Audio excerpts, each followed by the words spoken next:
Hey guys, Mr. Short Hitter here. You don't look like a short hitter to me. Today I'm going to give you a few tips on how to break 90, and the average 15 handicap hits the ball about 220 off the tee, which is perfect because I hit the ball about 220 off the tee. So we have a 390-yard hole here, and I'm going to hit driver. There's water on the right, but I don't think I can reach it from here, and it's a pretty wide area.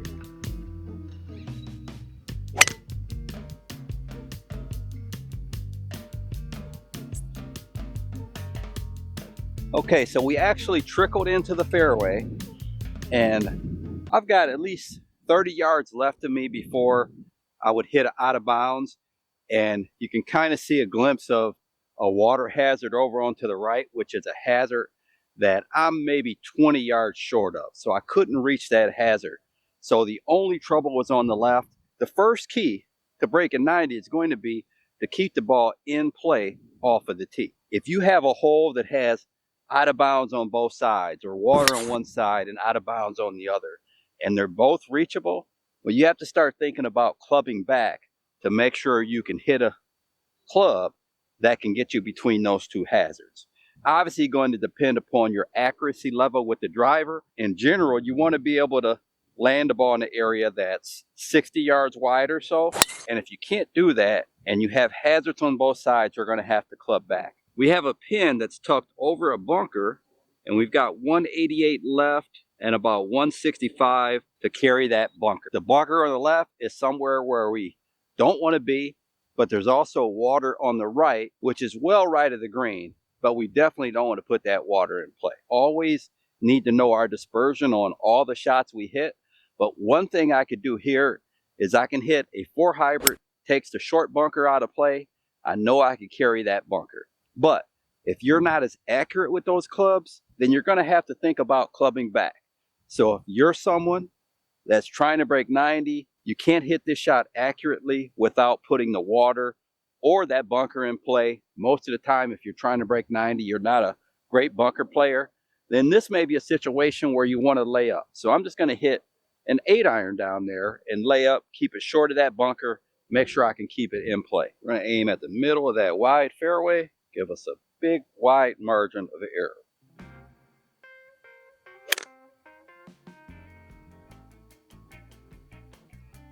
Okay, so we didn't hit that great, but we didn't have to hit it great. That's the benefit to clubbing down, taking all the trouble out of play. So now we're in the middle of a fairway, kind of right center of the fairway, a very stress-free shot. So that's one way to keep your game under control. Always give yourself kind of shots where you're not taking on a lot of risk. If I hit a 4 hybrid here, I could easily pull it in the bunker, end up getting a bad lie. Well, here I just have a little simple half wedge shot. So we're into some cold air, 51 yards. One thing, you don't want to just assume that you have a wedge shot here, so you have to hit some sand wedge or even a lob wedge.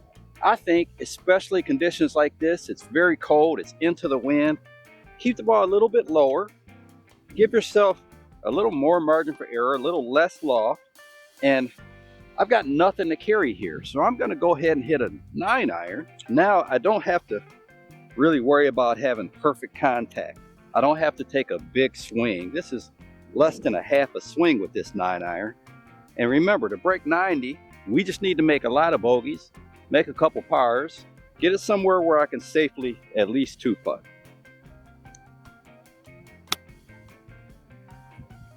Blow it to the green. It rolls up. Now I got to putt inside of 20 feet, and that's kind of the number. You can get the ball inside of 20 feet consistently, then you should have a good chance of 2-putting all of those putts. Of course, putting is going to be really important. The main thing is 2-putting. 2-putt as often as you can. When you chip the ball close, you want to get it to the hole, but you don't want to risk running putts like this 3 feet by. Just give yourself a chance and always stay in the game.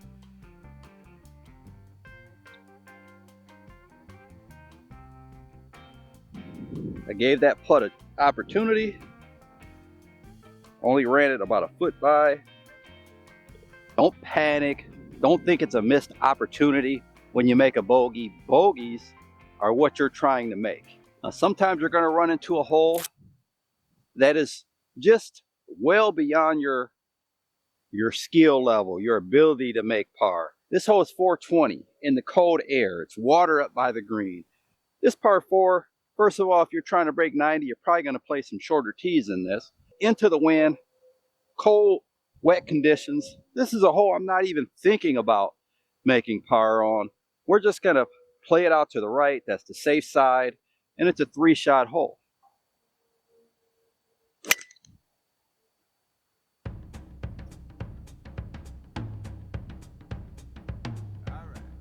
That's the benefit to playing it safe. I aimed out to the right, I pulled it a little bit, now I'm in the fairway. We have to try to maintain our composure at all times and just play smart, strategic golf. We're in the middle of the fairway, well short of both bunkers. Well short of both bunkers. Pin looks like it's on the front of the green. Got 209 to that pin simply because it's in the middle of the green. Like I stated earlier, I hit the ball 220, just like a 15 handicapper. We have a willow tree on the right. That's where the water starts.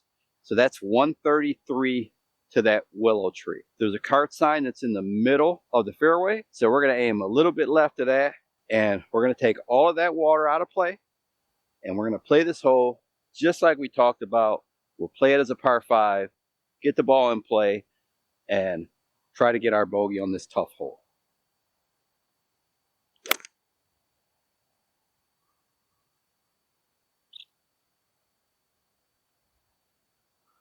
Okay, we thinned it. Even a 15, 20 handicapper can hit shots into that fairway with the 8 or 9 iron, and that's why we do that. Okay, so trying to break 90, this is going to be the difference maker because we can lay back, we can lay up into smart positions. I was still short of this willow tree, short of the water, so if I did hit it right, I wasn't going to hit it in the water and take a penalty stroke. We have 83 yards to that front pin that's on the right. We're still going to err a little bit left of that flag because we don't want to risk pushing it into the water. Make sure we get it on the surface inside 20 or 30 feet to where we can make a bogey. I want to hit a little lower shot again, so I'm going to hit a pitching wedge. Hold it a tad, but that's safe.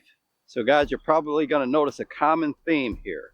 The break 90, it's going to be 2-putting, and it's going to be our wedge game. Being able to wedge it onto the green inside of 20 or 30 feet and being able to 2-putt consistently.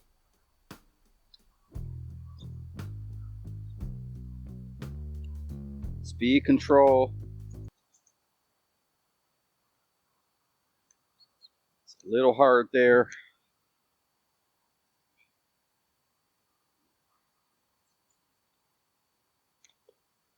Being able to 2-putt. So when you're trying to break 90, you're going to be playing more holes of this length. If you're playing up tees, this hole is 325 to that pin, and right around 200 to the right side of that bunker. Wind's helping, but even with the cold air, my 220-yard drive would get to that bunker. We're not going to want to take ourselves out of the game by hitting it in that bunker. We're going to hit a 5-wood, keep me short of those bunkers, and I can aim a little bit further right to stay away from the water on the left, give myself the widest possible landing area. Knowing your tendencies is going to be helpful. I know with this 5-wood, I have more of a tendency to hit it left than right. So I can aim a little further right, keep that water out of play, and it'll still be short of those bunkers.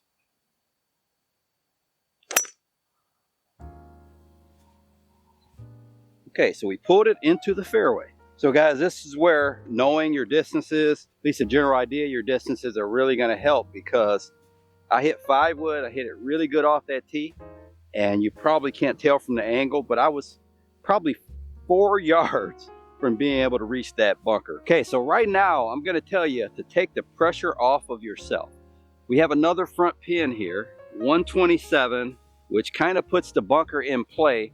There's about 118 to carry that bunker. We really want to take the likelihood of it going in that left bunker out of play. So I'm going to hit a 9-iron, and if I miss-hit it, it's probably going to go a little bit right, and it'll go right at that bunker. If I hit it left, club will be shut down and it'll go further, so it'll definitely carry that bunker. So I'm just going to give myself the best opportunity to hit this green and take that bunker out of play. Anywhere on that green gives us an opportunity at par, and to break 90, all we need are opportunities. And we did just exactly that. Missed it a little bit, and we're about pin high. Now, so often I see golfers that are trying to break 90 and they get over a putt like this. They think, oh, I got a birdie putt, and they get super aggressive. You cannot force birdies to happen. You have to be happy two putting 20 footers and 30 footers. We're trying to get the distance right and get them close to the hole. It's a bonus if we hit it past the hole like that. Gave ourselves a chance. If I'd have left this putt right here, I still would have been happy. It's a 2-putt par. So guys, up there you have a 530-yard par 5. For low handicappers, they kind of thrive on par 5s, but a 530-yard par 5, especially with trouble off the tee, is by no means an easy hole. Now, if you want to get aggressive on this hole, you have to recognize the possibilities that exist. There's water right that we can't carry. About 213 to carry the furthest part of the water on the right. And then there's water left. Too much trouble out there to think I'm going to hit a driver and hit within this area that's probably 45 yards wide. So you need to figure out what club you can hit between those two hazards. For me, it's this high wood, but for you, it might be a 7-iron. And then sometimes hitting the longer shot with your second shot.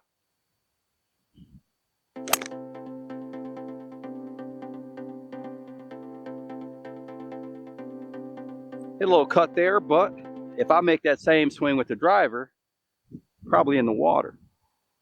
326 to the flag. Now we realize our approach shot's going to be over water. There's an area out to the left that's open. It's about 240 to that bunker.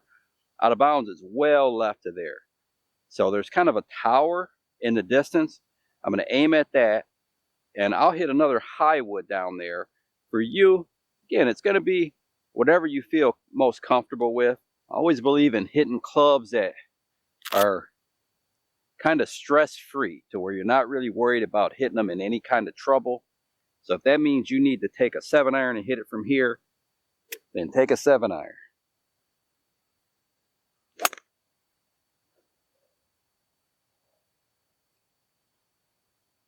Another cut with it, but give ourselves room. Notice how I consistently take out the trouble. Water up here, we know if we hit it out to the right, we're not going to reach it, and we didn't reach it. We're 25 yards from that water. 124. Now we're carrying water here, so it's about 140 to the back.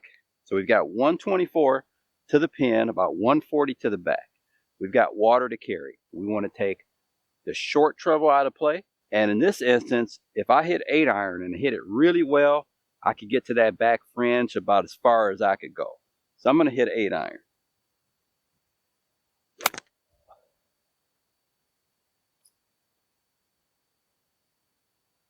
Okay, so we're safe. We may be on the back of the green, but we're definitely safe. So veer right to left slope here. Die this and make sure we get our 2-putt and play this well outside the hole.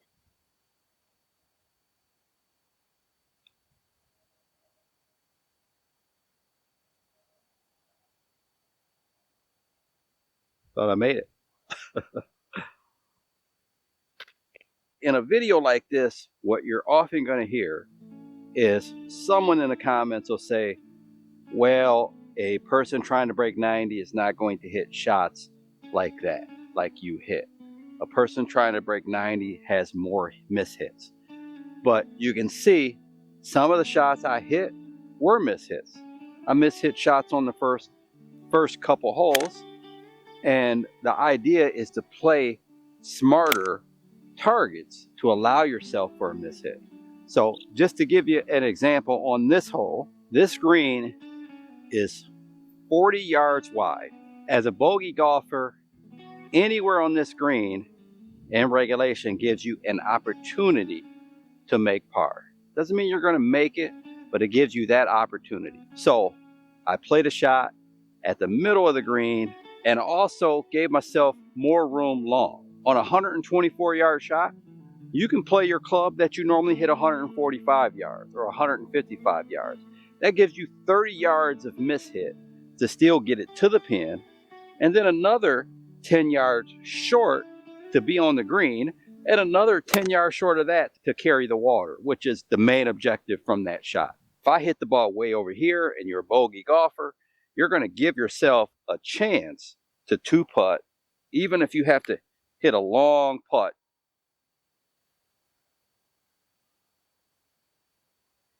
Like that. An opportunity to make par, but secures a bogey. And many courses you play aren't going to be courses like this where you have a lot of forced carries over water. So I hope you guys enjoyed the video. And if you did enjoy the video, make sure you like, comment, subscribe. Until next time, Mr. Short Hitter, out. 5 holes to go, just play 13.